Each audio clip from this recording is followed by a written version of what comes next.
এই বাড়ি বাংলাদেশ তাই ভাড়া খায় আজকে অনেক দিন ধরে আমার হের আর একটু ডাউট হইতাছে হের আর মদ খায় আর রাতে 2টা 3টা পর্যন্ত বুড়া গাড়ি করে এই ক্যামেরা করতেছ কি লাগা কেডা ক্যামেরা করে আমি ক্যামেরা করতেছি আরে এটা আমি পাঠামো আর কি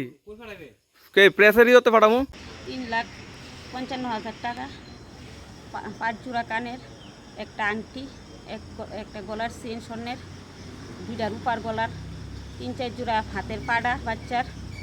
আর বাচ্চার গলার রূপার গলার চেন একটা সিঁদুরের কোটা রূপার আর টুকটাক জিনিস আসলো অতটা কিন্তু মনে থাকে না বাড়িটা হয়েছে আমি ভাড়া থাই এন হাপান আর এই কার্তিক সুমনি মাতৃসংঘ ক্লাবের লগে কইতে তো পারি না আমি বাড়িতে আসলাম না আমি বেড়াইতাম গেছিলাম রাত্রে কোন সময় হয়েছে কইতে পারি না আপনার নাম শম্পা ঘোষ আপনার হাজবেন্ডের নাম বিষ্ণু ঘোষ এত টাকা যে গড়ে রাখছেন কি কারণে এত টাকা গড়ে রাখছেন জায়গা কিনোনা লেগে জায়গা দেখতেছি আজকে কতদিন ধরে জায়গা একখানা পছন্দ হলে এখন এই বাইনা দিলামও কিছুদিন আগে আবার রাস্তা লেগে ভিড়াইয়া বুঝছি রাস্তাটা একটু পছন্দ হয়েছে না আজকে আবার কিছু জায়গা দেখতাম আমার বোনের কিছু বোনের আবার জায়গা দেখতেছি আর যে কিছুদিনের ভিতরে একটু জায়গা কিনা দরকার বলে একটা টিন কুন্দা বেড়া দিলে জামুকা ভাড়া থাকতে আর ভালো লাগতেছে না 2,000 টাকা ভাড়া কষ্ট হইতেছে এদিকে একটা আড়া ব্যাংকও ভালাইছিল